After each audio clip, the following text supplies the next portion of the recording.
कैसी लगी तुझे दाऊ से मिलने की तैयारी? बहुत अच्छी है मैया, पर उससे भी अच्छी है वो प्रसन्नता जो इस मिलन के उत्साह में मुझे आपकी आंखों में दिख रही है।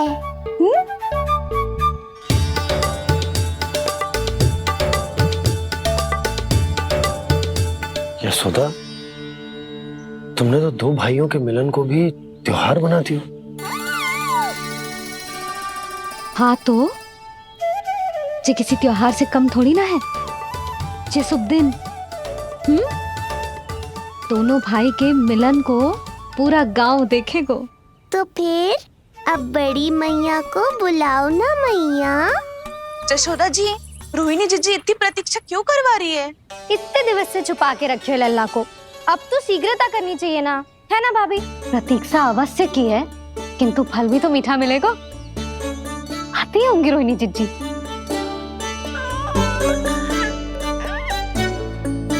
जीजी, कहीं उन्होंने अपना विचार तो ना बदल दियो?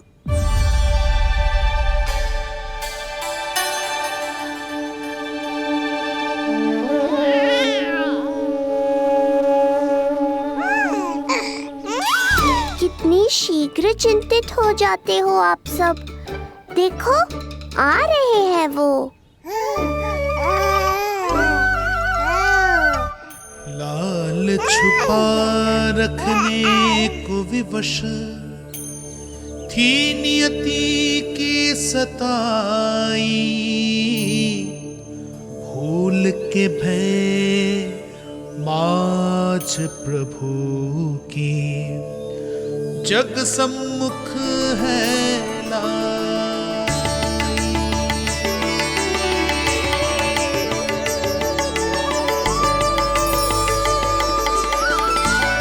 देखो तो कितनी मधुर मुस्कान है। और आंखें कैसी गंभीर और गहरी है। अरे अरे, ये तो हमारी नीलमणि की तरह सुंदर भी है। सही कह रही है तू, और कितना प्यारा भी है। और कितना बलशाली भी लग रहा है ये, है ना? तो देखो इसके।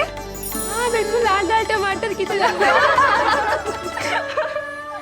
देखो तो दाऊ आए नहीं कि ये सब की सब मुझे भूल ही गई।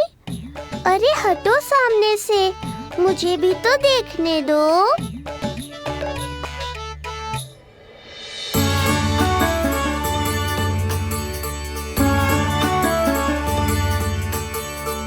मैया सहायता करो ना।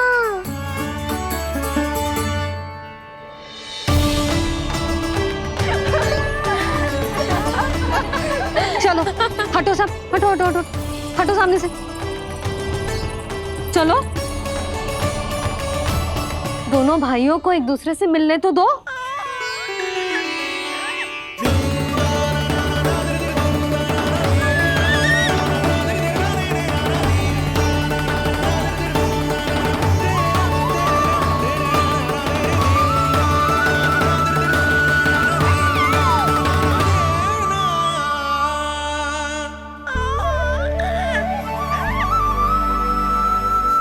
चल लल्ला, चल आजा। देख लल्ला, आ गए जे तेरे भैया, तेरा दाऊ। जी भर के बातें करो और निहारो एक दूसरे को। लाओ जीजी, आजा। ये रहे तेरे दाऊ। आओ जीजी।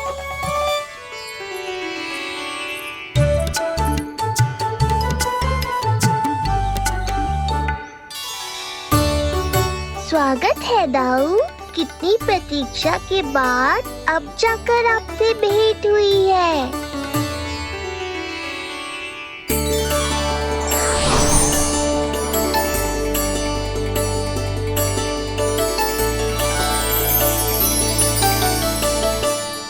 क्या हुआ दाऊ, मुझे पहचान नहीं पा रहे? कितनी देर लगाओगे दाऊ? अब तो पहचान लो, छोटा भाई हूँ आपका।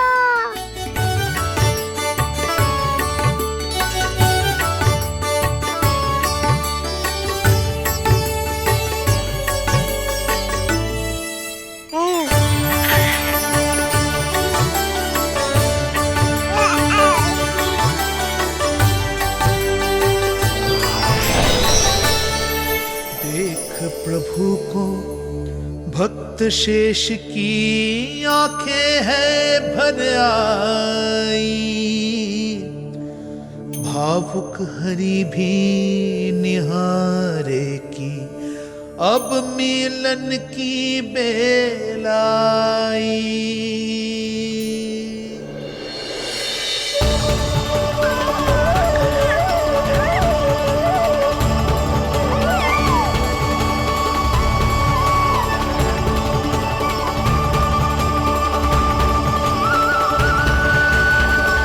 प्रभु, आपके दर्शन पाकर मैं धन्य हो गया। प्रभु नहीं, छोटा भाई पुकारो शेष। ये कैसे संभव है? आप नारायण हैं, मेरे प्रभु। ये जानते हुए भी मैं आपसे बड़ा कैसे बन सकता हूँ? हर दुविधा की तरह इसका भी समाधान है शेष। अब तो हम एक दूसरे से मिल भी चुके हैं। पृथ्वी पर हमारा सूत्र जुड़ चुका है, इसलिए समय के साथ तुम ये भूल जाओगे कि तुम्हारा ये भाई मेरा ही अवतार है। ये क्या कह रहे हैं प्रभु? वही जो आवश्यक है, नहीं तो तुम नीलमणि के बड़े भाई होने का कर्तव्य कैसे निभाओगे? कैसे डांटोगे मुझे? और बड़े होने के नाते मुझ पर अधिकार कैसे दिखाओगे? पर प्रभु, पर किंतु परंतु ये सब भूल जाओ शेष। आज से, इसी क्षण से मैं हूं तुम्हारा छोटा भाई और तुम मेरे ताऊ। मैं हूं तुम्हारा छोटा भाई और तुम मेरे ताऊ। नारायण नारायण दाऊ। दोनों इतने सुंदर लग रहे हैं, मेरी तो दृष्टि भी ना हट रही इससे। कहीं मेरी ही दृष्टि ना लग जाए नहीं। ये तो प्रतिदिन की कथा है दाऊ। हे नारायण, मेरे कानों से तो अभी से रक्त निकलने लगा। आदत डाल लो दाऊ, अब तो सहना ही पड़ेगा। वो देख रहे हो, सुलक्षणा चाची सबसे अधिक चतुर यही है। केवल अधिक चतुर ही नहीं नीलमणि, बहुत अधिक सयानी भी है ये। बिल्कुल सही पहचाना दाऊ, पर आप चिंता मत करो, मैं हूँ ना, मैं संभाल लूंगा इन सबको। देखो तो जिज्जी, इन दोनों की दृष्टि एक दूसरे से ऐसी चिपक गई है कि अब हटने का नाम ही ना ले रही। ये सूचक है उस प्रेम के बंधन का जिसमें ये दोनों भाई आज के बाद सदा के लिए बंध जाएंगे।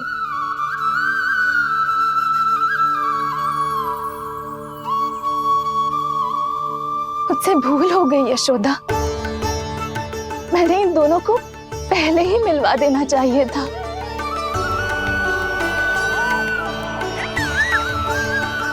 मैं कहती थी ना आपसे।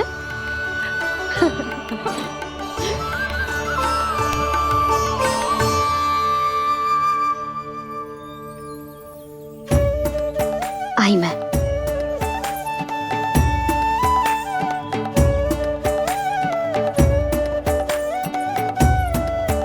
क्या सोच रहे हो ऐसे खड़े खड़े? देख रहा हूं दोनों भाइयों का ये मिलन किसी त्योहार से कम थोड़ी ना।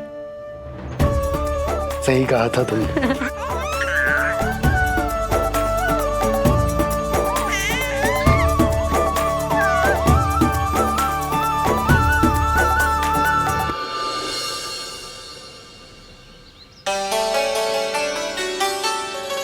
सुना ना तूने जो गोपिया क्या कह रही थी कि नीलमणि का दाऊ कितना बलशाली है?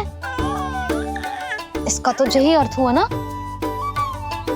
कि नीलमणि अपने दाऊ जितना बलशाली ना है। अब समझा मैया कि आज मुझसे इतना व्यायाम क्यों करवाया जा रहा है। पर मुझे पता है मेरा नीलमणि सबसे अधिक बलशाली है। हाँ। उज्जवल ने कही थी ना, नीलमणि ने यूं उड़ा दिया था काले कौवे को मथुरा की ओर। और उज्जवल ने तो ये भी कही थी कि नीलमणि ने अपने पांव से सकट पे प्रहार भी किया था। कैसे किया था प्रहार? ऐसे किया था। लग गई मैया को। कैसे किया था? फिर से बता कैसे किया था?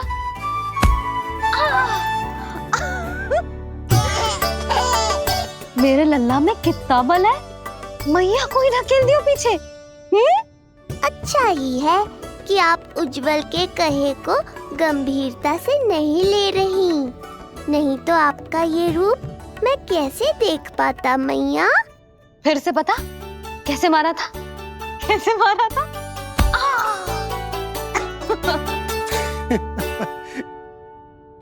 लल्ला तू बड़े के जैसे कब से हंसने लगो?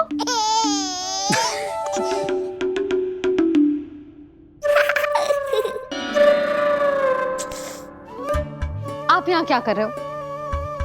छुप छुप के मैया और लल्ला को खेलते हुए देखने के अतिरिक्त और कोई कार्य ना है आपके पास?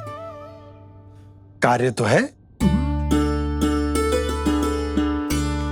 पर यह अधिकार भी है कि मैं अपनी बड़ी सी पत्नी को अपने छोटे से लल्ला के साथ छोटे बालकों की तरह व्यवहार करते हुए देखूं। अब देख लियो ना, अब जाओ अपना कार्य करो। कार्य तो कर लूंगा, परंतु मेरा पेट मुझसे कह रहा है कि इसे भूख लगी। भूख लग गई? भोजन का समय होगा। अभी लगाती हूँ भोजन।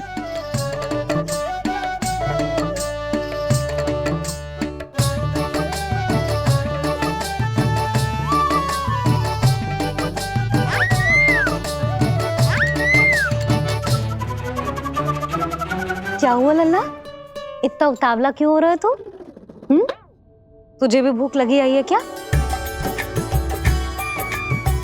सच्ची में भूख लगी आई है कि मंद मंद मुस्कुरा के मैया को बांधना चाहता है? तनिक रुक जा, तेरे बाबा को भोजन परोस के यूं गई और यूं आई। मेरा अच्छा लल्ला। आई।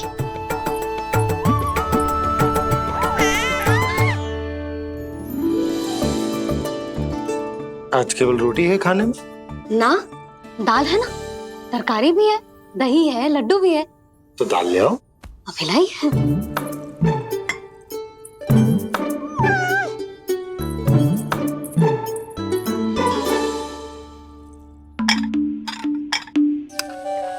अवश्य भूख ही लगी होगी उसे। यशोदा, दही नहीं दाल। क्षमा करना, भूल हो गई।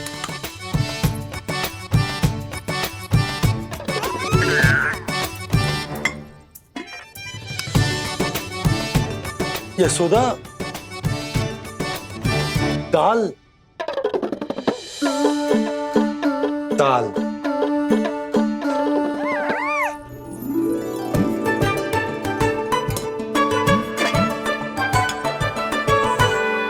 अब ऐसे क्या देख रहे हो? बोला ना भूल हो गई। सब मिला के खा लो, पेट में तो मिलना ही है। थोड़े चावल मिलेंगे? हाँ मिलेंगे, अवश्य मिलेंगे।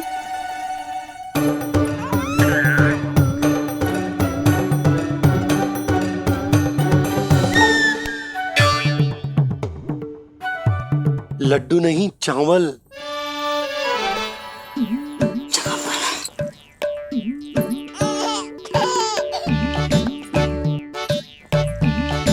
हंस क्या रहे हो जी?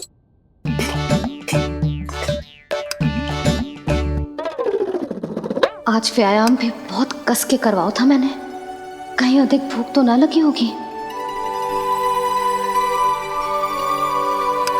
सच्ची यशोदा, बिल्कुल ना बदले तो। पहले रामू की चिंता में व्याकुल रहती थी और अब हम नीलमणि में तुम्हारा मन लगा रहता। हाँ तो लल्ला भूखा हो और मैया का मन व्याकुल भी ना हो, ऐसा हो सकता है भला? फिर तो दूध पिला दो ना उसको। जाऊं? शीघ्र जाओ। किंतु आप तो खा रहे हो ना पतिदेव। वही तो यशोदा, मैं खा रहा हूं, किंतु वो भूखो है। जाओ। ठीक है। यहाँ थी तो लल्ला की भूख के लिए चिंतित थी, अब वहां जाएगी तो पक्का मेरे भोजन के बारे में चिंता करेगी। कहीं आधी ही भूख में ना उठ जाए तेरे बाबा, उन्हें कुछ और चाहिए होगा तो। सही कहा था बाबा ने, वहाँ मेरी चिंता थी, यहाँ बाबा की चिंता है। सच्ची मैया अनोखी हो आप। अरे इतने से पेट भर गया तेरा? ना, ये वाली मुस्कुराहट तो मत ही दिखा मुझे। इतनी शीघ्र तेरा पेट भर ही ना सकता। मैया जानती है अपने लल्ला की भूख।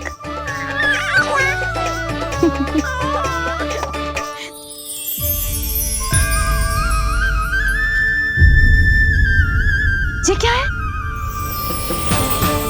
लल्ला? ये क्या था तेरे मुंह में? दिखा दिखा।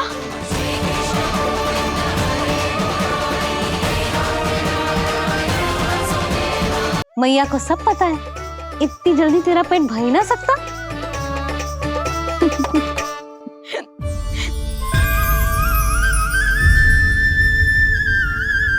ये क्या है लल्ला? ये क्या था तेरे मुंह में? दिखा। ओहो, मैं तो भूल ही गया था कि मेरे भीतर ही तो सारी सृष्टि समाई हुई है। मैया ने उसकी झलक देख ली, अब क्या होगा? क्या हो गया यशोदा? सुनो जी, हमारे लल्ला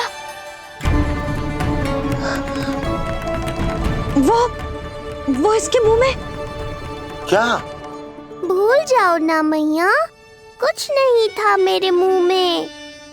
लल्ला मुंह खोल के बाबा को दिखा। अरे क्या देख रही है उसके मुंह में?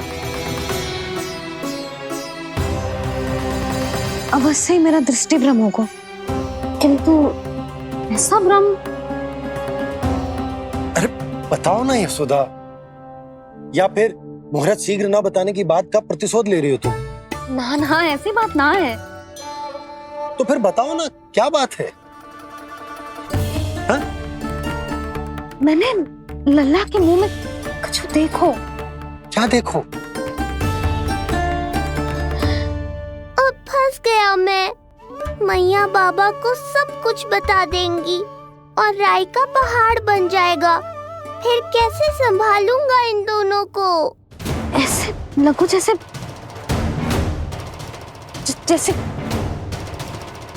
पूरा का पूरा ब्रह्मांड।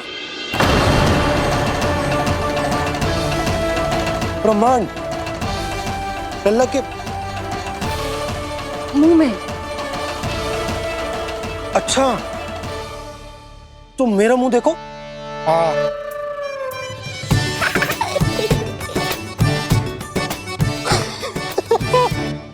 ब्रह्मा। यशोदा, मुझे पता था आप मेरा उपहास उड़ाओगे। अरे नहीं, तुम देखो तो सही।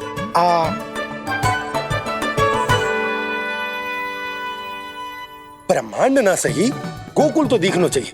अरे गोकुल को राजा हूं मैं, है कि ना? है? देखो, अरे देखो।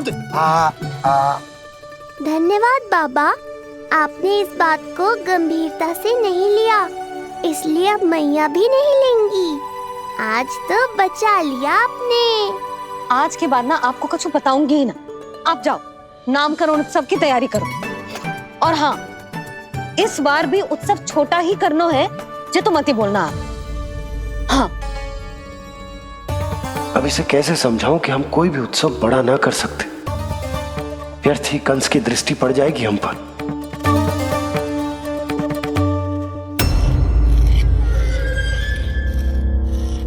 लगता है आपके सैनिक और तलवार दोनों की धार कुंद पड़ गई है महाराज।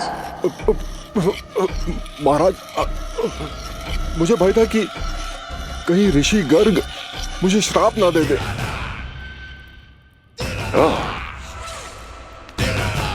तो श्राप से भयभीत हो गए दुर्जन,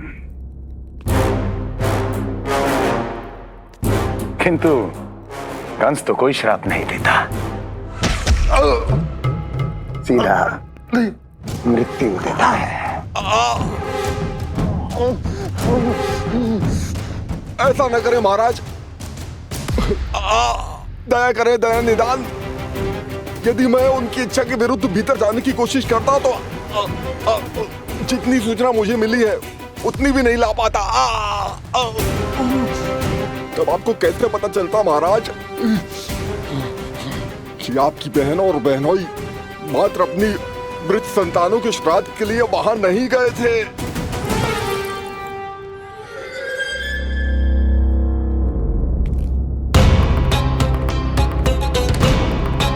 आगे बोलो। पूरी तरह तो नहीं सुन पाया महाराज, किंतु मैंने स्वयं अपने नेत्रों से देखा है महाराज। राजकुमारी देवकी ने ऋषि गर्ग के हाथ में कुछ दिया था। ये सत्य है महाराज, और ऋषि गर्ग ने उन दोनों को वचन भी दिया था। सही समय की प्रतीक्षा कीजिए राजन, आपके दोनों कार्य पूर्ण होंगे। महाराज, मैं आपका सबसे विश्वसनीय सेवक हूं। आपके हर आदेश का पालन करना मेरा अधिकार है, और मैंने अपने अधिकारों का पालन किया भी है महाराज। किंतु फिर भी यदि मेरी ओर से कोई भूल हुई हो, मुझे क्षमा करे दया निदान, मुझे क्षमा करे। इसका अर्थ है कि उत्कच सही कह रहा था। वो दोनों अवश्य ही कोई ना कोई षड्यंत्र रच रहे हैं मेरे विरुद्ध। समय आ गया है, अब मुझे किसी ऐसे की खोज करनी होगी जो उतना ही शक्तिशाली हो जितने की मेरी ये तलवार।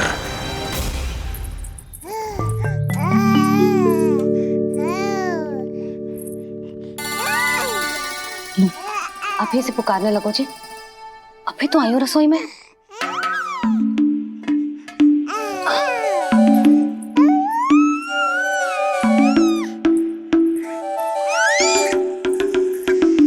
शीघ्र ही तुझे भी अपने बाबा का हाथ बटाना पड़ेगा, समझ रहे हो ना?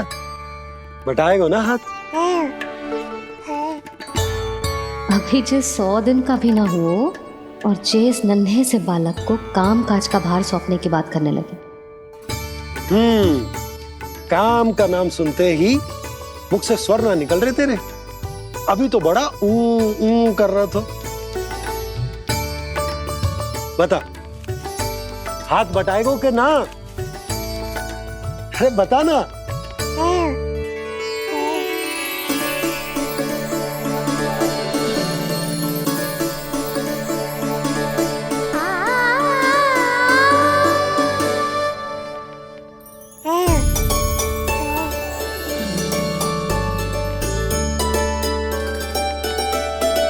कल तू पूरा 100 दिन को हो जाएगा लल्ला।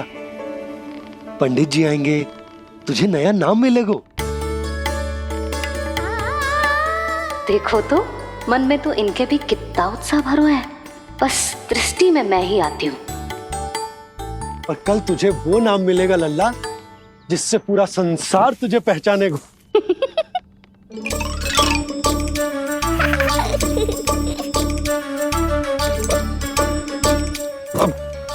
लल्ला, कितना कार्य शेष है और तूने मुझे बातों में लगा लियो। मुझे क्यों फंसा रहे हो बाबा? छुपाने की कोई आवश्यकता ना है। जितनी उत्साहित मैं हूँ उतने ही उत्साहित आप भी हो इसके नामकरण को लेके, पता है मुझे। लल्ला के नामकरण पे उसके बाबा उत्साहित ना होंगे? बिल्कुल होंगे, इसीलिए तो कह रही हूँ अपना उत्साह बांटो अपने लल्ला के साथ। मैं अभी आई।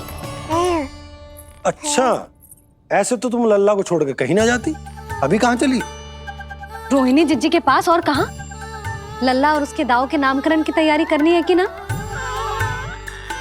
कितने लोगों को आमंत्रित करना है, कितने प्रकार की मिठाइयां बनानी है, ढोल वाले को कितने बजे का समय देना है, ये सब सुनिश्चित करना है ना, ताकि जे उत्सव गोकुल का सबसे बड़ा उत्सव हो। अरे सूची देनी है जिज्जी को।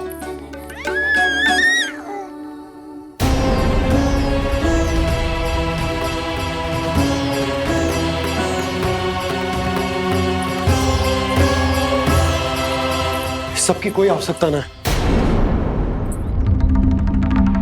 आवश्यकता ना है मतलब? कहना क्या चाहते हो आप? मैं ये कहना चाहता हूं कि यशोदा, सत्य तो ये है कि हमें दुख में ना अत्यधिक दुखी होना चाहिए और ना सुख में अत्यधिक उत्साहित। प्रसन्नता कितने भी क्यों ना, हमें उत्सव संयम से ही मनाना चाहिए। इतने वर्ष संयम ही तो रखा था ना नंद जी। ये समय संयम का ना आनंद से बावले हो जाने का है। यशोदा, हम आयोजन छोटा ही करेंगे। मैं कुछ सोच समझ कर ही तो कह रहा हूँ। पर क्यों? मुझे भी तो समझाओ। हर बात समझाने की ना होती यशोदा। अच्छा, पति पत्नी में भेद हो तो है? ठीक, मैं कोई भेद ना रखूं। जो भी अब तक मैंने तुम्हें ना बताया है वो सब बताऊं। ओहो, क्या कर रहे हो बाबा? कंस के बारे में कुछ बता मत देना मैया को। वो मंगला है ना, उसने आज शाम को ही बछड़ा दियो और भाद्रपद का मास लगभग बीतने को ही है, तो धीरे धीरे शरद ऋतु आ जाएगी, दूध की हानि भी कम हो जाएगी। हाँ? और वो सरजू है ना, उसको बैद जी ने पूरे पखवाड़े का विश्राम के लिए कहा है। क्यों? क्योंकि वो ठाट से गिर गए थे और गिरते समय उसे भीतरी चोट लग गई थी। अरे बस बस बस, ये सब मुझे क्यों बता रहे हो? इसका नामकरण से क्या संबंध? तुम्ही ने तो कही ना कि पति पत्नी के बीच में कोई भेद ना होता, तो मुझे जो भी बात पता है मैं तुम्हें बताऊंगा। कितनी समझदारी से बात बदल देते हो आप, और भोली भाली मैं आपकी बातों में आ जाती हूँ और इस सब में असली बात तो रह ही जाती है। किंतु आज बात मेरे लल्ला की है। उत्सव तो विशाल ही होगा और इस बारे में कछु और ना सुनूंगी मैं। आप लल्ला का ध्यान रखो, मैं जा रही हूँ रोहिणी जीजी के पास। यशोदा,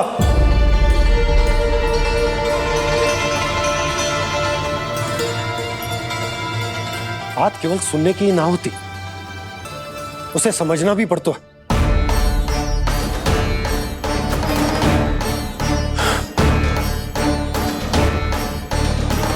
विश्वास है ना मुझ पर? मैं कुछ सोच समझ कर ही कर रहा हूँ ना। उत्सव तो छोटा ही होगा।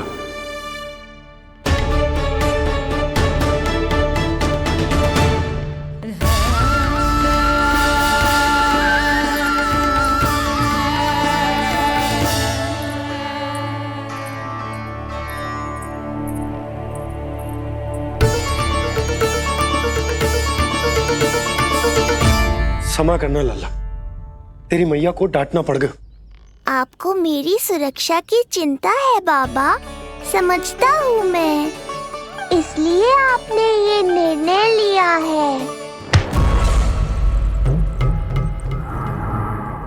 समझ में नहीं आता, कब कौन सा निर्णय क्यों लेते हैं आप?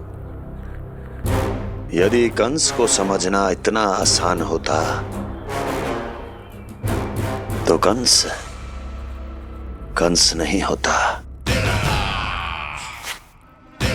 ये नया सिंहासन उसके लिए है जो मेरा विश्वास पात्र बनेगा।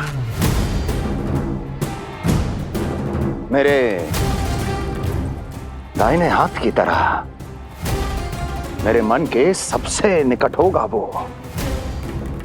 मंत्री परिषद में विशेष स्थान की प्राप्ति होगी। मेरे बाद पूरे राज्य के लिए उसी का वचन होगा। शासन। किंतु ये अधिकार केवल उसे प्राप्त होगा जो मेरी परीक्षा में उत्तीर्ण होगा। मेरा सबसे महत्वपूर्ण कार्य करेगा वो। इसलिए जाओ, कह दो सभी बाहुबलियों को, महाबलियों को, दैत्यों को, दानवों को, प्रेतों को, पिशाचों को, सभी को ये सूचना दे दो ना। ना ना ना, सूचना नहीं, चुनौती दो कि यदि साहस है तो आए, मेरी परीक्षा में उत्तीर्ण हो और इस सिंहासन पर बैठने का अधिकार प्राप्त कर ले। जाओ। और हाँ, ये अवश्य कहना कि केवल वही आए जिनके हृदय में साहस का ज्वालामुखी धधकता हो, जिनकी तलवारें पर्वतों का सीना चीरने को व्याकुल हो, जिनकी संकल्प शक्ति इतनी दृढ़ हो कि मृत्यु से टक्कर ले लें। कायर नहीं चाहिए मुझे। जाओ। महाराज, आप जिसे भी ये विशेष पद देंगे, भविष्य में यदि वही हमारे शीश पर बैठ गया तो क्या करेंगे आप? पहले ऐसा कोई योद्धा सामने तो आए अस्ति, जो उस विष्णु के अवतार का संहार कर सके।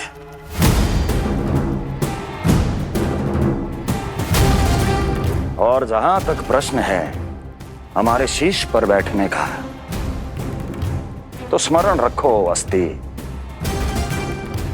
कंस को अच्छी तरह आता है ऐसे दुस्साहसियों को बीच दरबार में खड़ा करके अपनी उंगलियों के संकेत पर नृत्य करवाना। ता दीर्घ ता और अपना कार्य सिद्ध होने के बाद उनके तन से उनके शीश को उतारना। कंस को भली भांति आता है।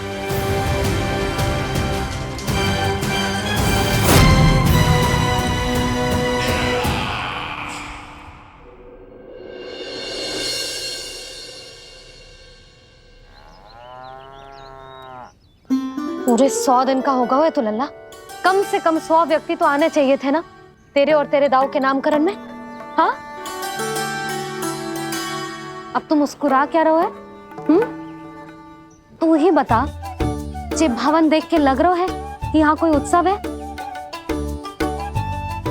बिना अतिथियों के कैसा उत्सव और कैसा आनंद, तू ही बता। और मैं करूं भी तो क्या? पता है लल्ला, मुझे तो लग रहा है तेरे बाबा ना कंजूस होगा है।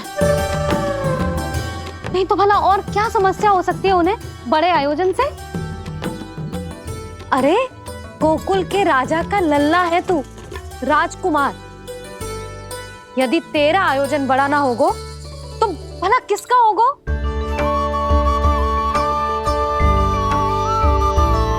मेरी ही भूल है, मैं भोली हूं, इसीलिए व्यर्थ में तेरे बाबा की बातों में आ गई। मैं भोली हूं ना, व्यर्थ में उनका कहा मान गई। किंतु अब ना मैं कोई मांग रखूंगी, ना मैं उनसे बात करूंगी। और कहे देती हूँ लल्ला, सावधान जो इस बार तू बीच में आया तो। हाँ नहीं तो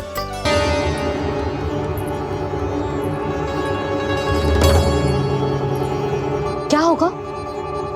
हाँ, सब ठीक तो है ना?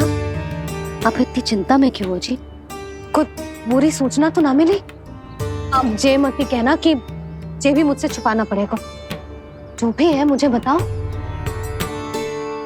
पंडित सदानंद जी महाराज वो नामकरण के लिए ना आ सके। उनकी बिटिया के पांव भारी, उसे लिवाने वो समधियाने गए। ये तो शुभ समाचार है।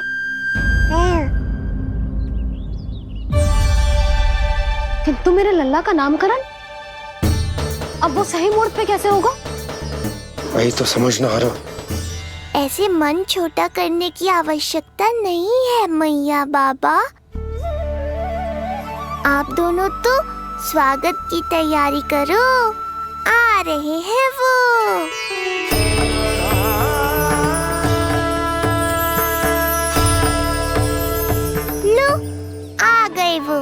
जिनकी मुझे प्रतीक्षा थी। आप दोनों व्यर्थ ही चिंता कर रहे थे।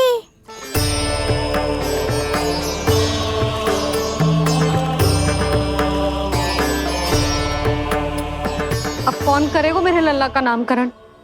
ऋषि गर्ग, नंदराज, रानी भाभी, महान ऋषि गर्ग हमारे गांव में पधारे हैं।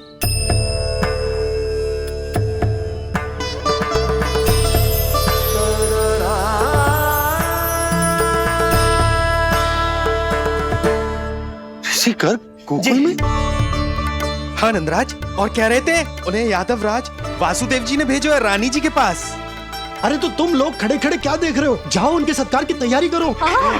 जी यशोदा, उनके स्वागत की तैयारी करो। सुनो जी, वो तो यादवों के कुलगुरु है ना, रोहिणी जीजी के यहाँ आए हैं, हमारे यहाँ आएंगे। आप देखती जाओ मैया, वो सीधे हमारे घर ही आएंगे।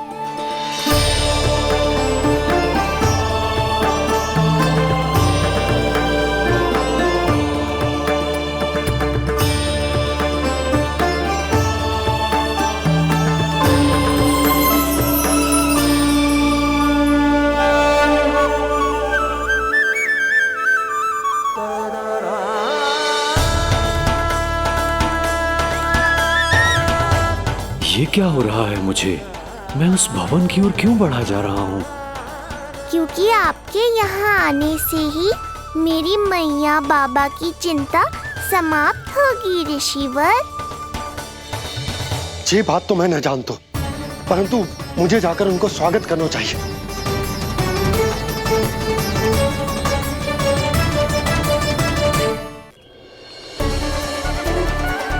गुरुदेव, कल्याण हो। भगवान श्री नारायण के महान भक्त आज हमारे गांव में पधारे। हमारा जीवन सफल है गया आज। वो भवन आपका है नंदराज? आपके शुभ चरण पड़ेंगे तो हमारा ये भवन पवित्र हो जाएगा। इतने बड़ी ऋषि अगर हमारे घर पधारेंगे तो हमारे तो भाग्य ही संवर जाएंगे। मैया आपके दर्शन को तरस रही है ऋषिवर, संकोच मत कीजिए, अब आप ही जाइए। पधारिए गुरुजी। न जाने क्यों मेरे पांव अपने आप ही आपकी भवन की तरफ जाने को व्याकुल है नंदराज। पधारिए गुरुदेव, आइए।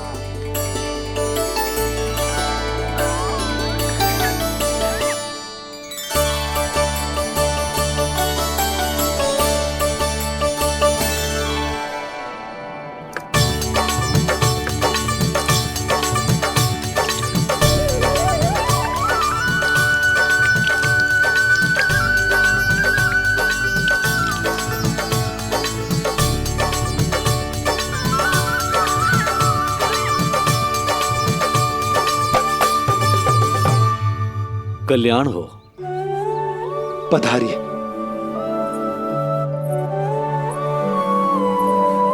आया तो था मैं रानी रोहिणी के भवन में, पर पता नहीं कैसे यहाँ खींचा चला आया। विराजिए गुरुदेव। महाराज, आप इसे भी रोहिणी जीजी का ही घर समझिए, मैं अब भी बुला कर लाती हूँ। महाराज, ये हमारा सौभाग्य है कि आपने यहाँ आना स्वीकार किया। कहिए, क्या सेवा करूं मैं आपकी? मुझे आपके भाई वासुदेव ने भेजा है नंदराज।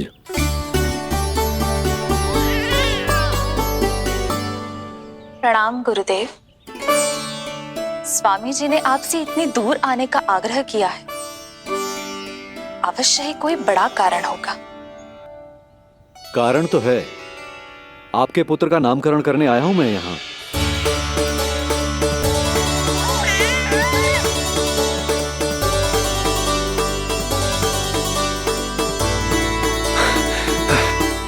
ऋषिवर, तब तो आप अत्यंत ही शुभ दिन पधारे। आज का ही मुहूर्त निकलो है भाभी के लल्ला और हमारे लल्ला के नामकरण के लिए। हम तो पंडित जी गांव से बाहर हैं, इसीलिए आप। अब तो आप यहाँ आ गए हो, आप हमारे भी लल्ला का नामकरण कर दो ना। पुत्री, ये क्या कह रही हो तुम?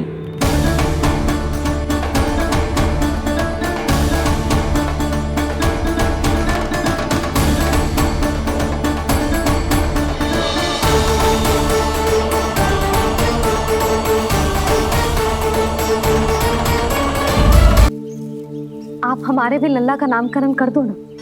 पुत्री, ये क्या कह रही हो तुम? विनती कर रही हूँ और मेरी जे आग्रह अस्वीकार मत ही करो। आप दोनों भाइयों का नामकरण एक साथ हो जाएगा।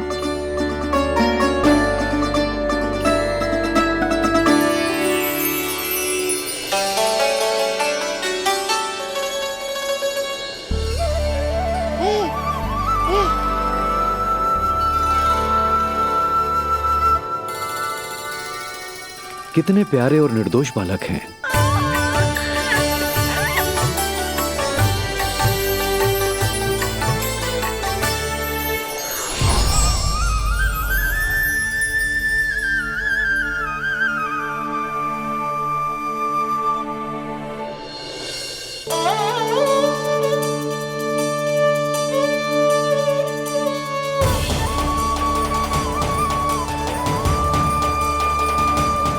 इन दोनों को देखकर गुरुदेव की आंखों में आंसू क्यों आ गए?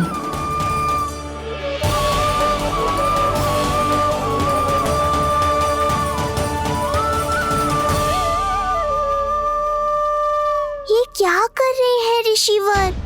संभालिए अपने आप को, नहीं तो मेरा रहस्य खुल जाएगा आज।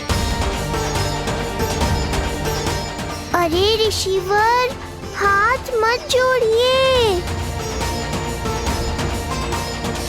इससे पहले कि गड़बड़ हो जाए, अपनी नमस्कार मुद्रा को आशीर्वाद मुद्रा में बदल दीजिए। बात को समझिए। मैंने ये अवतार मैया और लल्ला के अद्भुत संबंध का अनुभव करने के लिए लिया है, पर आपकी भावुकता के कारण यदि मैया को मेरा सत्य पता चल गया तो ये संबंध ही बदल जाएगा।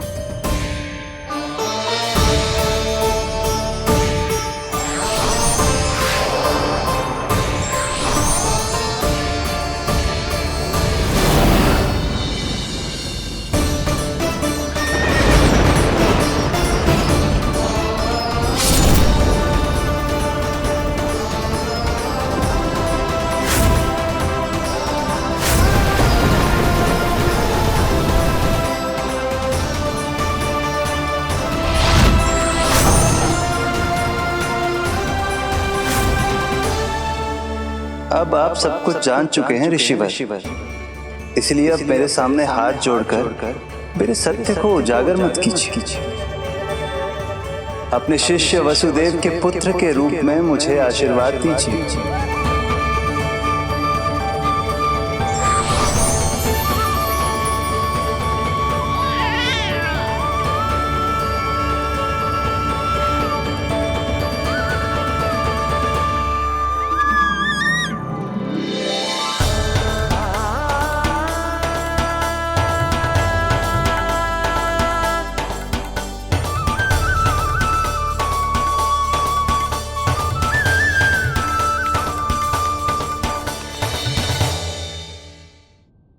ऋषिवर, आप मौन क्यों हैं?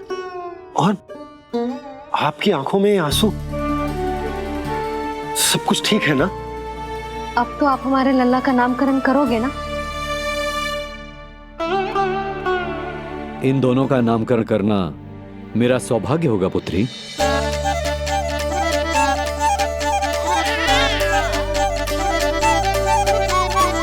परंतु ये गोपनीय रूप से करना होगा।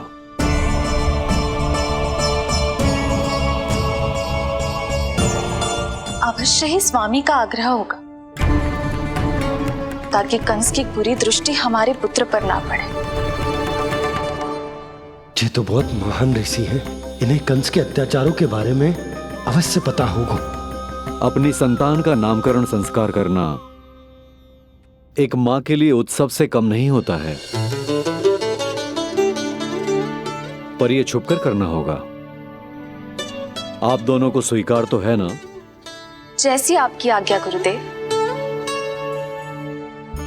स्वीकार है गुरुदेव।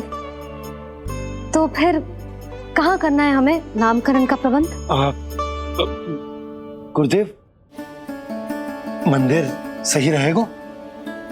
उससे पवित्र स्थान तो हो ही नहीं सकता है। ऋषिवर, आप तनिक विश्राम कीजिए, हम लोग प्रबंध करते हैं। मैं कुछ समय इन बालकों के साथ व्यतीत करना चाहूंगा। ये तो इनका सौभाग्य होगा। हमें आज्ञा दीजिए।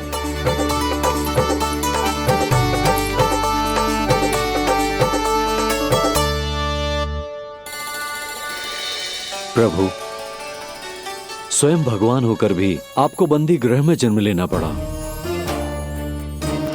अब अपनी मां को छोड़कर दूसरी मां के यहां पलना पड़ रहा है। जब से गोकुल आए हैं छुप छुप कर रहना पड़ रहा है। इतनी नन्ही सी अवस्था में दुष्ट कंस के कितने ही आक्रमणों का सामना कर चुके हैं आप। और जिस उत्सव में सभी सप्तऋषियों और सभी देवी देवताओं को साक्षी बनकर आना चाहिए, उस नामकरण उत्सव को यहां एकांत में करना पड़ रहा है।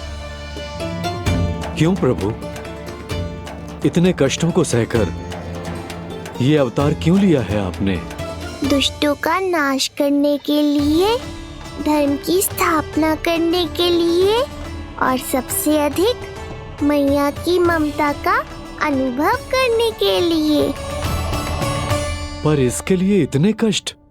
मानव जीवन लिया है तो कष्ट तो उठाने ही पड़ेंगे ऋषिवर।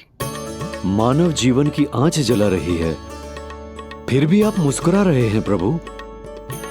ये कैसा अनोखा अवतार है। आंच में जलकर भी यदि मैं नहीं मुस्कुराऊंगा तो अपने भक्तों को क्या शिक्षा दूंगा मैं? आज एक कंस का प्रकोप है, भविष्य में सहस्रों कंस होंगे और आने वाले युगों में होंगे अनगिनत कंस। उस समय मेरे भक्तों को पता होना चाहिए कि अपने कष्टों को कैसे सहना है और धर्म के पथ पर अडिग कैसे रहना है।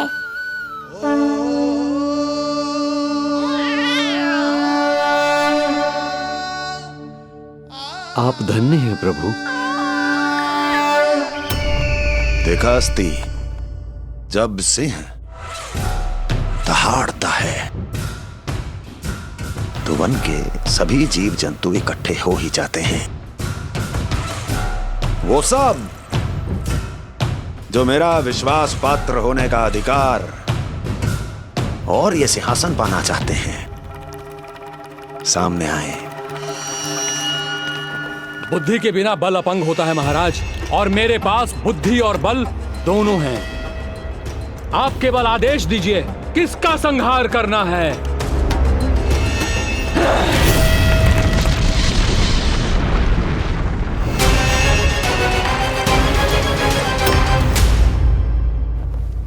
सारी तैयारी हो गई। बोलो। आप गुरुदेव को बुला लो, मैं रोनी जिज्जी और बालकों को ले आती हूँ। यशोदा, तुम रुष्ट तो ना होना मुझसे? मैं भला रुष्ट क्यों होने लगी? नहीं, तुम जो उत्सव बड़े धूमधाम से करना चाहती थी और बहुत प्रसन्न हूँ मैं कि हमारे लल्ला का नामकरण स्वयं ऋषि गर्ग पूरे विधि विधान से कर रहे हैं। मैं समझ गई, उत्सव बड़ा हो या ना हो, प्रसन्नता बड़ी होनी चाहिए।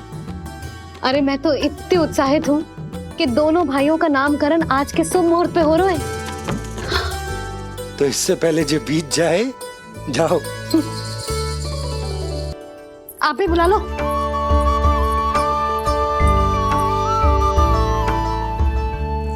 यहाँ सब के सब एक से बढ़कर एक है, तो फिर अपने कार्य के लिए किसका चुनाव सबसे पहले करूं? मेरा सामर्थ्य तो आपने अभी तक देखा ही नहीं महाराज। चुटकी बजाकर शत्रुओं का विनाश कर सकता हूं मैं।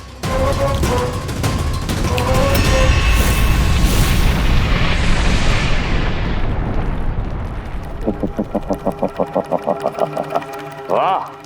किंतु आपने तो बताया ही नहीं कि करना क्या है। वध करना है, एक नवजात बालक का वध। उसे साधारण बालक मत समझना। गोकुल में नंद के घर पल रहा वो बालक विष्णु का अवतार है।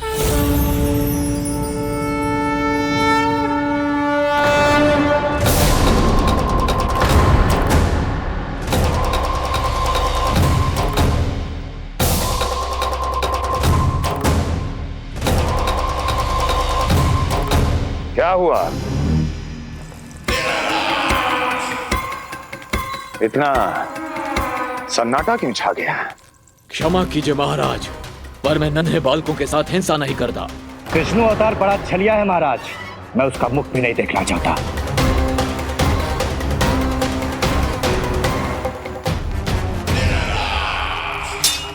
जाने दो इन्हें। वैसे भी इस सिंहासन के लिए मुझे कायरों की कोई आवश्यकता नहीं। जाने दो।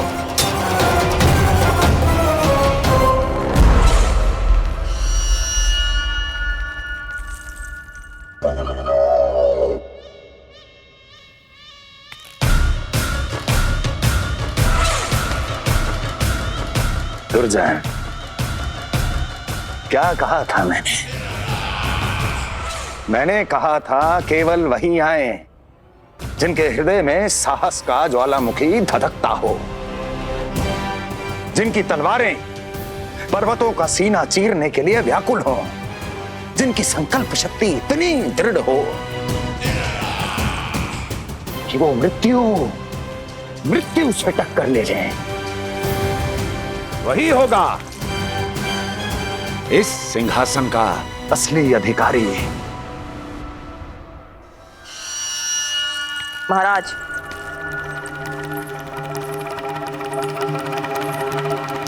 ना तो आपके दिए इस सम्मान का कोई मूल्य रह गया है और ना ही आपके भय का। अभी अभी आपने ही कहा था ना कि जब वन में कोई सिंह दहाड़ता है तो उस वन के सभी जीव जंतु एक जगह एकत्रित हो जाते हैं, परंतु उसी वन में जब कोई बब्बर सिंह दहाड़ता है तो वही जीव जंतु भय के मारे इधर उधर भागने लगते हैं। निश्चित ही वो बालक इन सब के लिए बब्बर सिंह बन चुका है। उसका भय हमारे साम्राज्य की नींव हिला रहा है महाराज।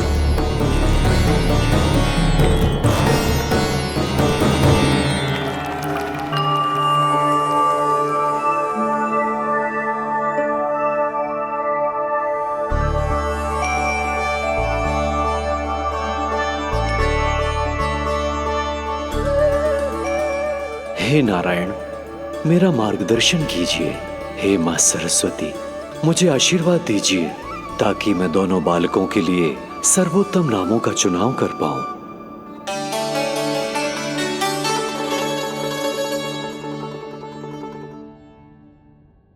आपके पुत्र को बड़े भाई के कर्तव्य का निर्वाह करना है और इस दायित्व को प्रभु श्री राम से अच्छा किसने निभाया है?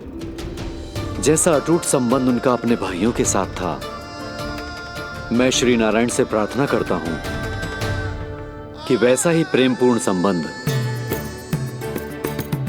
इसका भी अपने छोटे भाई के साथ हो।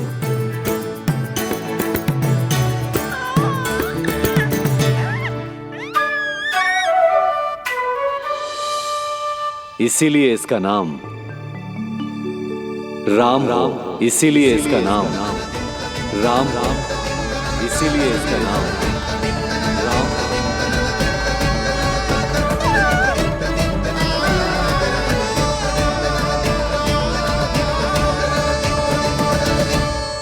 बड़े भाई में आदर्श, न्याय, संकल्प बल के साथ साथ शारीरिक बल भी होना चाहिए। मैं देख पा रहा हूं ये बालक इन सब बलों के लिए जाना जाएगा। इसलिए जो नाम इसके व्यक्तित्व के लिए सबसे उचित है, वो है बलराम। बलराम, बलराम। बलराम।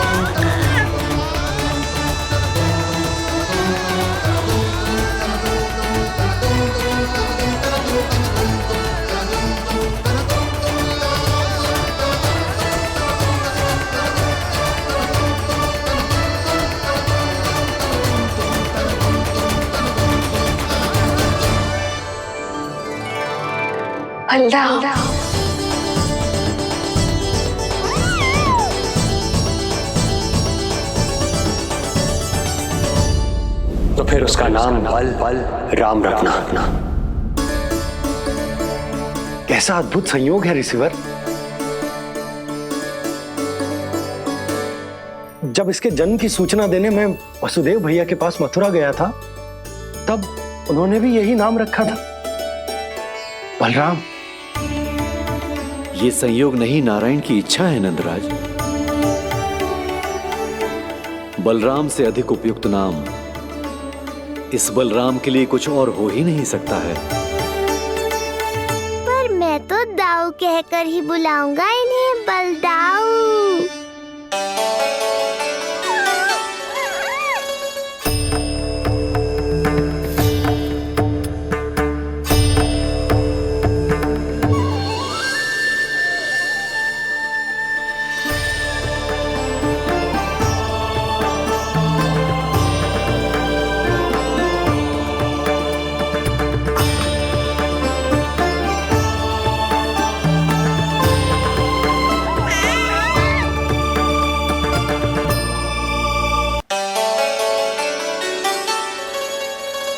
सुना पुत्र, आज से तुम्हारा नाम होगा बलराम। बलराम, बलराम।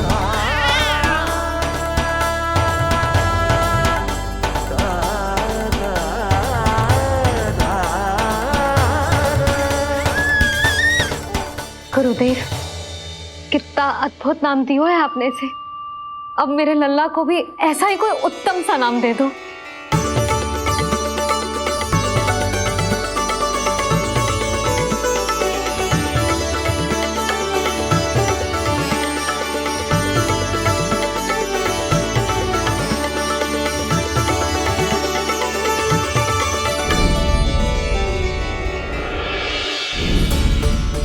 ये कठिन दायित्व आपने ही मुझे सौंपा है प्रभु, इसे निभाने की क्षमता भी आप ही दीजिए।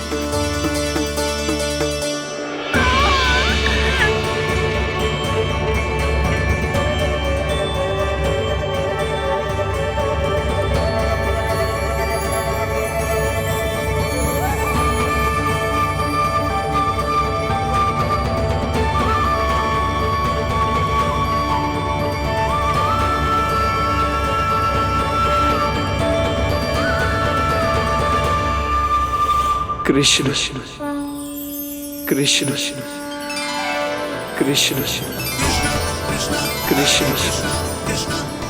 कृष्ण कृष्ण कृष्ण।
कृष्ण कोई साधारण शब्द नहीं है। ये अनेक विशेषताओं से भरा हुआ है। क बना है कमलकांत से, अर्थात वो जो श्रीपति विष्णु जैसा हो।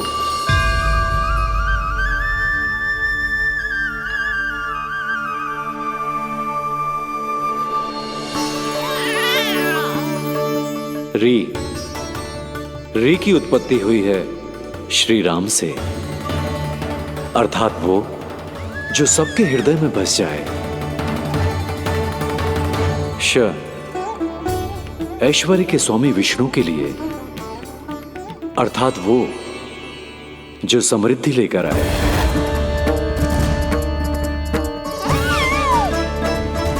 और ना है नरसिंह के लिए, अर्थात वो जो रक्षा करे। और अंत में आकार की मात्रा सूचक है अग्निदेव का, अर्थात वो जो स्वयं तप कर सबको पवित्र कर दे।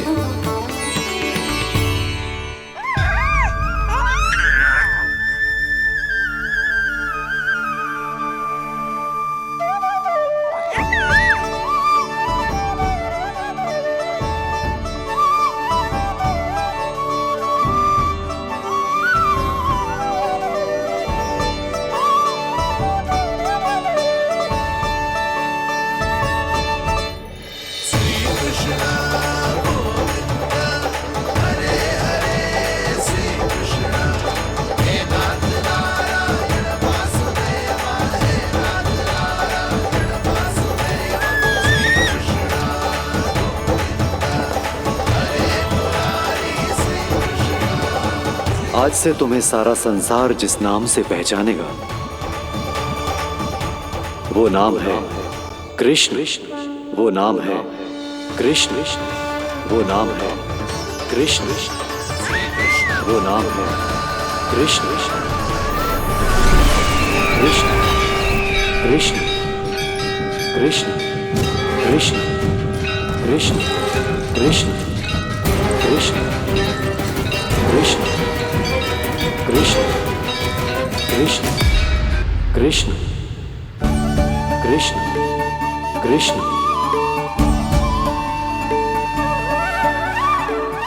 यशोमती मैया के नंद लाला, यशोमती मैया के नंद लाला। असुरी कार्य करने वालों के लिए कृष्ण नाम का अर्थ एक और भी होगा। वो घनी अंधेरी रात जिसमें इसने जन्म लिया, पर इससे जो प्रेम करते हैं उन सभी के लिए कृष्ण नाम का अर्थ होगा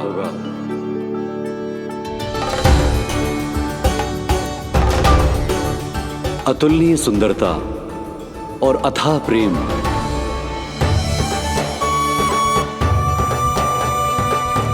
इन दोनों विशेषताओं का साक्षात स्वरूप होगा ये कृष्ण।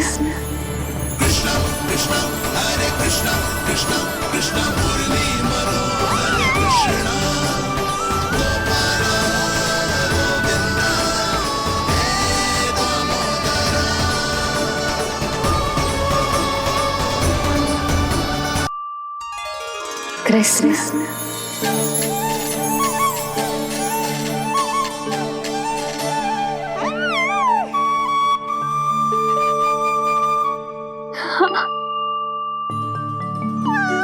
और जो मानवता के शत्रु हैं उनके जीवन में ये नाम अशांति, असुरक्षा, भय उत्पन्न करेगा। पर सात्विक प्रवृत्ति के व्यक्तियों के लिए ये नाम शांति, संतोष और सुख का सूचक होगा।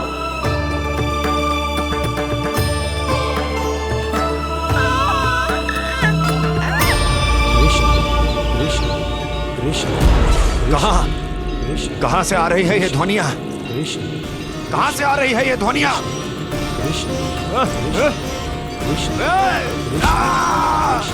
स्वामी, महाराज,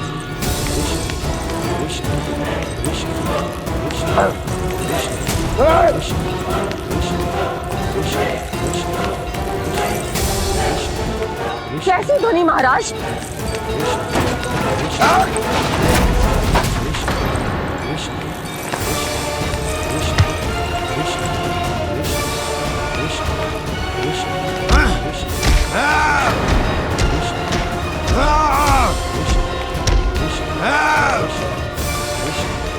स्वामी कृष्ण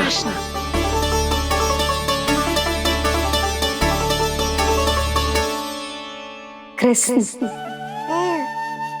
जे नाम अनंत काल तक स्मरण किया जाता रहेगा, यही तेरी मैया का आशीर्वाद।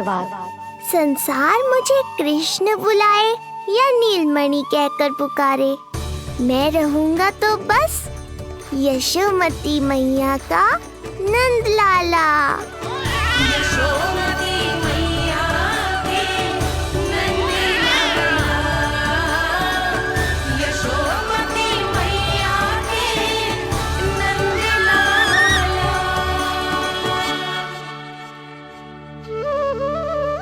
गुरुदेव, आपने मेरे लल्ला को इतना प्यारा नाम दिया है, उसके लिए आपका बहुत बहुत धन्यवाद। एक बार गोपियों को पता चलेगा तो देखना कैसे रटने लगेंगी मेरे लल्ला का नाम। इससे पहले कि आप सब बाहर जाकर किसी और को बताएं, एक कर्मकांड शेष है। नामकरण के बाद पिता को आशीर्वाद के रूप में कुछ न कुछ उपहार बालक को अवश्य देना चाहिए।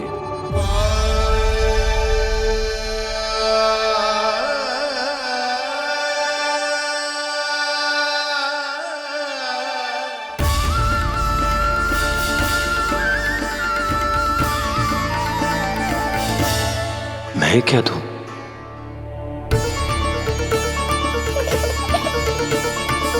वासुदेव मेरे शिष्य हैं और उनकी अनुपस्थिति में यह दायित्व मैं निभाऊंगा।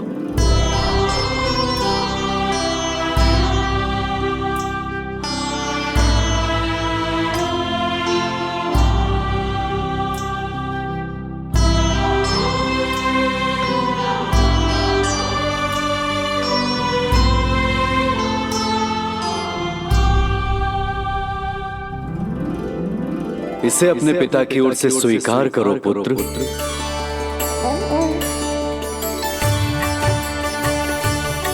कल्याण हो।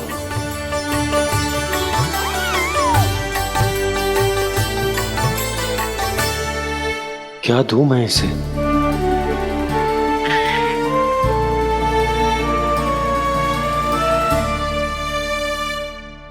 आप सोच क्या रहे हो? आशीर्वाद दो ना अपने कृष्ण को। अच्छा, सोच रहा हूं कि लल्ला को क्या दूं?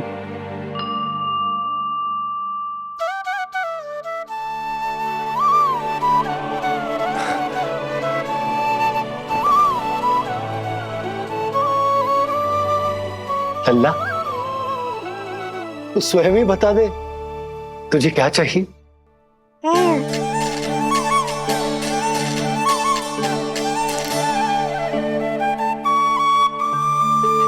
देखो जी, लल्ला ने ही आपकी उलझन समाप्त कर दी।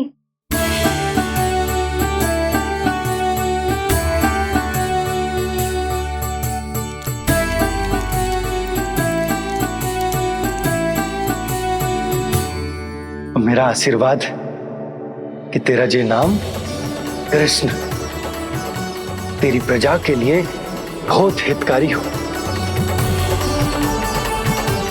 गुरुवर, आप भी इसे आशीर्वाद दें। जिनके आशीर्वाद से ये पूरा संसार संचालित होता है, उन्हें मैं क्या आशीर्वाद दूं?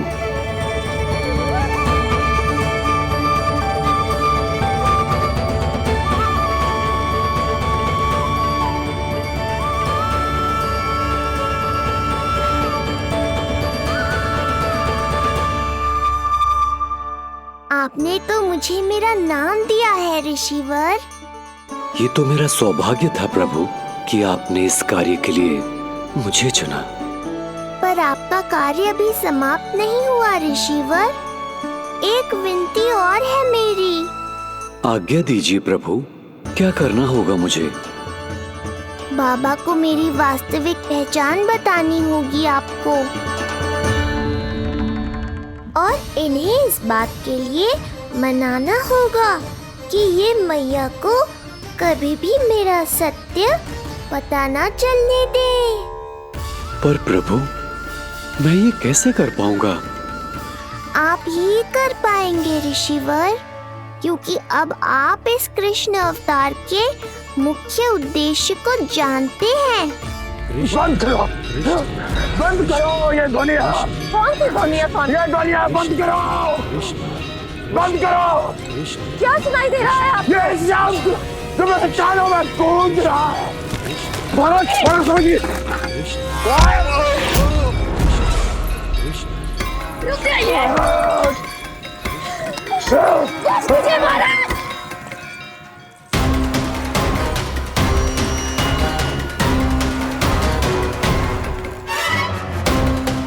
आप भूल रहे हैं कि आप मथुरा नरेश है, कंस है आप। और किसी भी व्यक्ति, वस्तु या घटना से महाराज कंस इतने व्यथित नहीं हो सकते कि वो सुदबुद खो बैठे। स्वयं को संभालिए महाराज। बंद हो गई, बंद हो गई, बंद हो गया वो स्वर, बंद हो गई वो ध्वनि। रात्रि, यूं मत सोचना कि मैं तुम्हें सुन नहीं रहा था। तुम सत्य कह रही हो। मैं कंस हूं। किसी भी व्यक्ति, वस्तु या घटना से व्यथित नहीं हो सकता। दुर्जन! जी महाराज। इस सिंहासन को पुनः स्थापित करो। यदि कोई भी योग्य इसे स्वयं सिद्ध करने नहीं आता तो मुझे पता है मुझे क्या करना है, कैसे उस दुष्ट बालक का संहार करना है। मैं भली भांति जानता हूं। ये दायित्व आपको ही निभाना होगा ऋषिवर। इससे दो लाभ होंगे। एक तो मेरे बाबा कंस के कारण होने वाली चिंता से मुक्त हो जाएंगे, और आवश्यकता पड़ने पर मेरी पहचान को मैया से सुरक्षित रखने में सहायता भी करेंगे।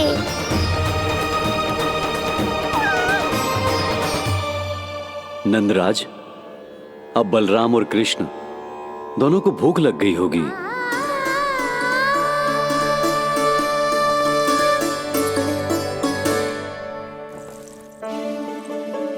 प्रणाम गुरुदेव।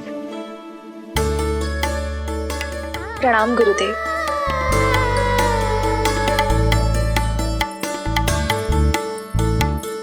गुरुदेव, अब आप भी विश्राम कर लीजिए। नहीं नंदराज, मुझे शीघ्र ही मथुरा पहुंचना है। राजा वासुदेव और रानी देवकी मेरी प्रतीक्षा कर रहे होंगे। पर इससे पहले कि मैं जाऊं, मुझे आपको कुछ बताना है।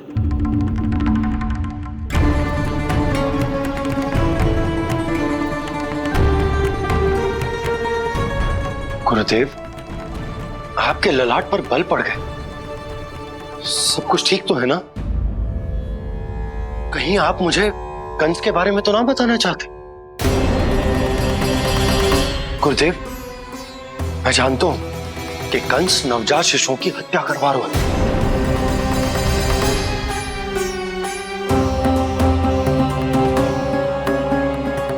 कंस नहीं, कृष्ण के बारे में कुछ कहना है मुझे।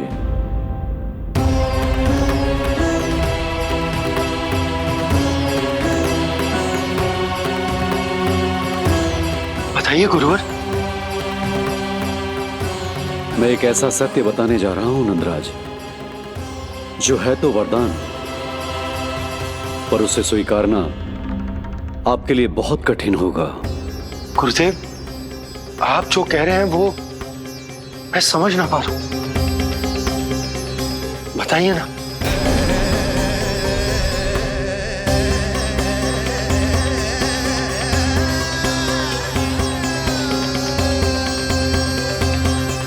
बताइए ना गुरुवर।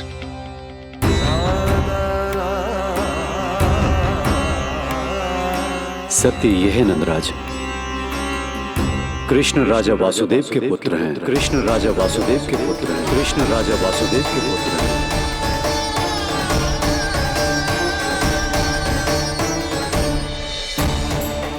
और वो कोई साधारण बालक नहीं है, स्वयं श्री हरि विष्णु के अवतार हैं। और वो कोई साधारण बालक नहीं है, स्वयं श्री हरि विष्णु के अवतार हैं।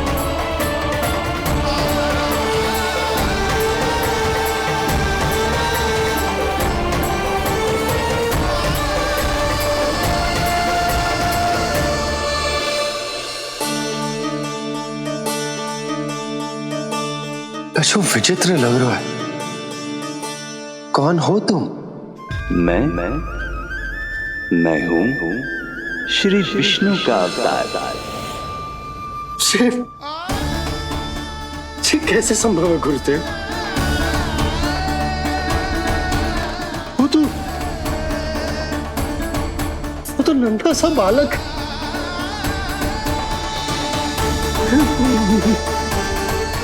वो श्री नारायण का अवतार कैसे हो सकता है? और गुरुदेव आप ये सोच भी कैसे सकते हैं कि वो मेरा लल्ला वसुदेव भैया का पुत्र है? यही सत्य है नंदराज, पिछले जन्म में मिले वरदान का फल है ये।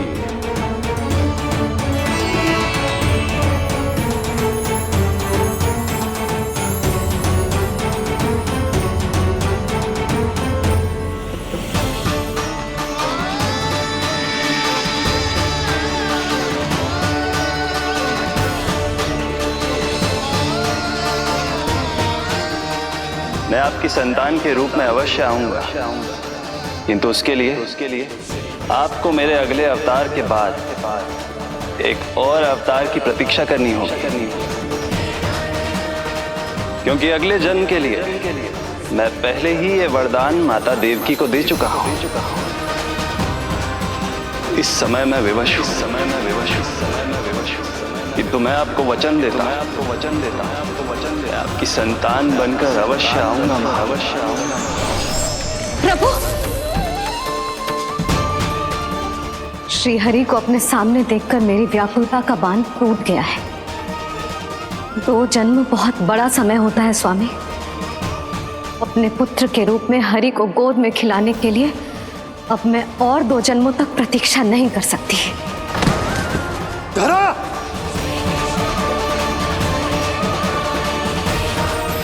माता देवकी को मैं पहले ही वचन दे चुका हूं, इसलिए विधि के विधान के अनुसार मुझे उन्हीं का पुत्र बनकर जन्म लेना होगा। किंतु आपकी आतुरता का अनुभव करने के बाद अब मैं भी आपका स्नेह पाने से स्वयं को और वंचित नहीं रख सकता। ये जो भी हो रहा है प्रभु की ही लीला है। कृष्ण के जन्म के तुरंत बाद भगवान विष्णु के आदेश पर वासुदेव जी के यहां आना पड़ा और आपकी और रानी यशोदा की पुत्री को अपने पुत्र के साथ बदलना पड़ा और इस तरह कृष्ण आपके और रानी यशोदा के पुत्र बन गए।